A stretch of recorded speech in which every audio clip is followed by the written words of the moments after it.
Hello everyone, welcome back to another Raiders video. In this video, I'll be giving my Week 13 game preview against the Chargers, so let's get into it. So the Raiders pretty much need 6 games more to win in a row to make the playoffs, so that does not seem likely, but let's take it one game at a time and see what happens. So the next game, that will be the Chargers. We do owe them revenge. They are better than us this year, as I did not expect. However, they're not unbeatable, not even close. A lot of injuries, a lot of differences from, at this point in the year in Week 13 than in Week 1 when we lost to them. But we do owe them revenge, just like they owed us revenge in Week 1 from the Week 18 game last year. So now it's our turn. I don't see us getting swept by the Chargers, so hopefully we do win. Now, first thing first, our offensive line was bad in Week 1, so was Carr. I don't see that being the case here. Now, Carr has been a lot better, obviously. He has out of the 7 picks he has this year, 3 of them came in that Week 1 game, and 4 the rest of the way. So I'm not, I don't think those turnovers will happen like they did in the other game. The offensive line will be a lot better. Obviously we have a rotation figured out. Back then, Lester Collin and Simpson were playing at guard. Now it's Dylan Parham playing full time at guard. He played in he rotated in that game. And now Alex Bars, who's not very good but is better than Simpson and probably better than Lester Collin, the senior, as well. So the offensive line, I think, will do better. Now, Khalil Mack obviously went off in Week 1, 3 sacks. He went off the last time we played him before that in Week 5 last year against the Bears. So we need to worry about containing him. Of course, we do remember in 2019 London when we were able to contain him, we beat him and his team in the Bears. So he has not really been good as good. He has not really been a Khalil Mack version of himself. The very good Khalil Mack version of himself the past 4 or 5 games. Even though he started off the year really hot, the first, let's say, 4 games or so, maybe a little bit more than that. But he's not been as good. Of course, the Chargers D-line is fully hurt. Joey Bosa, the rookie defensive tackle from UCLA, Christian Covington, Austin Johnson, a big signing in the offseason. All those guys are not playing. So they're missing a lot of guys out there. So that's Sebastian Joseph, a big guy in the middle. But regardless, our offensive line should get a big push in this game. I'm expecting Jacobs to have a big play. He's expected to play. And with him playing, I think he'll have a big game. The Chargers' run defense is as bad this year as it was last year for them. The pass defense is not very good, but can hold up. But Asante Samuel Jr. is still a guy to look out for. They still had 3 picks on us last time, including one by Drew Tranquil, a linebacker who can actually cover pretty nicely. He is questionable for this game. However, Nasir Adderley in their safety position at their safety room is also questionable for this game. But Derwin James, AFC Player of the Month for the month of November, so he can make plays as well. So their pass defense definitely has some guys, but going into that Week 1 matchup, I was pretty worried about our offense versus their defense. Now that's not the case. I think we'll drop 30 points in this game. I think we can run the ball well with Jacobs, and I don't see Carr making the same mistakes he did last time. So I do think we'll be better. Passing as well, from the Week 1 matchup. Devontae should have a nice game. Asante Samuel Jr. is nice. We saw them have their matchup in Week 1. Adams did win the matchup, but Asante Samuel Jr. obviously had the pick, but besides that pick, had good plays. But if Adams can do good on Surtain, he can do good on Asante Samuel Jr.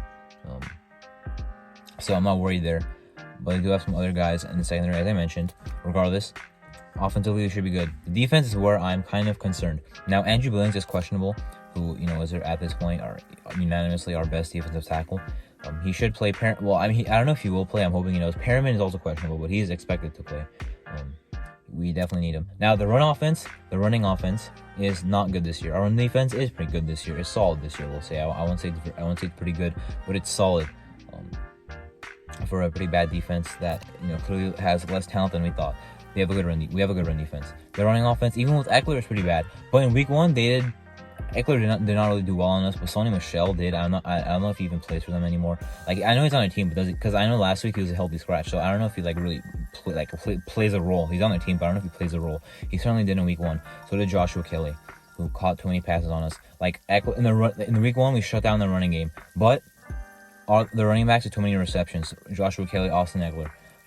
Too many receptions. Sony Michel also ended the game on 3rd and 2 when he ran for the first down. So I don't think we'll have to worry about their running game. What we do have to worry about is their passing game and our pass defense. This will probably, I think, make or break the matchup unless something weird happens on our offense and we just suck on offense, which I don't think will happen in this game. This is the way the Chargers will score points. We have the worst. I'm not sure if it's still the worst heading into this week. It was heading into last week. We have the worst pass defense in the league. I mean, probably still remain the worst after what Geno Smith did and DK Metcalf. Regardless, Herbert is still playing well, even with some injuries there. Michael Williams is out. Keenan Allen's playing. Keenan Allen had 4 catches, 62 yards in the second quarter before he got his hamstring injury in our game week 1. I know I keep referencing the week 1 game, but it's a division matchup. You play these guys twice a year. You know, you don't see any other opponents besides your divisional opponents where you can actually look at your game from earlier in the year, the same season, you know, before going to your second matchup. That's why I'm mentioning the week 1 matchup so many times. Anyway, so need to watch Keenan Allen there. Not Trey Palmer. Joshua Palmer, also a nice receiver this year. Slot receiver guy. He had a pretty nice game on his week 18 last year. So, you know, definitely a guy to look out for, of course. Gerald Everett is a solid tight end. He caught a touchdown on his week 1 after I was talking not some crap, but like I didn't really think he was that good. And he did catch a touchdown on us. Now, again, as I'm mentioning, Hobbs is back. So the pass defense will be better. Now, Sam Webb, look, I loved what he did in the what game was it? It was the Colts game. He had a really good game. And then since then, he has not been that good. So, in the Broncos and Seahawks game. So, with Hobbs coming back, Yassin and Hobbs will be the outside starting corners, which is good because they're, you know, very good. They looked really well as a duo before, you know, Hobbs got hurt. Anthony Averett is done for the year. Of course, I didn't like how he's playing, but I would never want a player to go on IR. I'd rather have the depth than the IR list, have an extra player. So, you know, Tyler Hall was signed to the active roster though. That is good. I like how he's been playing. Him and Amik Robertson will rotate for the nickel snaps is what I've heard, but Amik Robertson has played some outside corner this year too, so I'm not sure if they really want to line up Amik in the slot or outside. Regardless, Amik's role has completely dipped at this point. He's a backup, even though he started as a starter and, you know, got a pick, you know, made some plays on the ball, as you remember, on some crazy plays, but since then not really effective on defense. Now in the safety room, you know, Merrick Harmon, so you know, as I've mentioned multiple times, they're not like they're doing okay this year. Harmon, you know, making a lot of plays, almost had a 3rd pick of the year. Has a forced fumble this year as well. Merrick does not really get close to the ball to make the plays, but he is still solid in coverage. Our pass defense is where I'm worried because Herbert has looked in 6 games. Herbert has played against us. He's looked flawless. He's only been picked off once. You know, looked completely like unstoppable in some games. You know, week 18 last year, week 15 2020, like unstoppable. You know, because it's the Raiders defense is playing. Hopefully we can improve that. Because if we don't, they'll score 30 points just like us, and it'll be a shootout game. If it is a shootout, you know, winning the last 2 games in overtime, especially in the clutch, I do feel better about, you know, being in a close game than as opposed to being 0-6 in 1-score games before the Broncos game. So if you know, this is still a tough team, obviously, in the Chargers. They're playing with all their injuries pretty well, honestly. Brandon Staley, not a great head coach. Joe Lombardi, not a great offensive coordinator. But, you know, we can say same things about our coaching. Key game, we need the split. I mean, if we win, we would only be 1 game behind the Chargers, and we would have the split, obviously. So, you know, I'm not sure. The Chiefs, we're not catching the Chiefs, obviously. I'm not sure if we'll make the wild card spot, but personally, I would rather be second in the division than get a better draft pick. That's me personally, even if you don't like the playoffs. So we'll be 1 game behind the Chargers, and our division record will be over 500. So. Key game, and of course our season will still be alive heading into the Rams game Thursday night. Short week on the road, sure, but the Rams are a dead team. I can argue the 2nd worst team in the league behind the 1-9-1 Texans, the 3-8 Rams, 3-8, not 8, about to be not 3 and about to be 9 Rams. So we should if we do beat the Chargers, I feel really good about the Rams game. If we lose, I still feel good about the Rams game, but I'm not gonna really that's not gonna help. Like the win, if we lose to the Chargers and beat the Rams, it's not like our season will be saved. Our seasons would be over if we lose any of the next 6 games. But no matter what, the Rams game should be easy W. But if we beat the Chargers, I'll feel a lot better. I mean, no win is guaranteed, but it's almost a bye week. It's meant to be a short week, but instead, really, it's an extra bye week actually. Regardless, hopefully do win. You know, some things to look out for. Protect DC. I do think it will happen. It has happened well. The offensive line has played well. I want to see them get more credit because they do well in pass protection and run blocking. Jacobs, obviously, I think if he plays, then he probably will. He'll have a good game.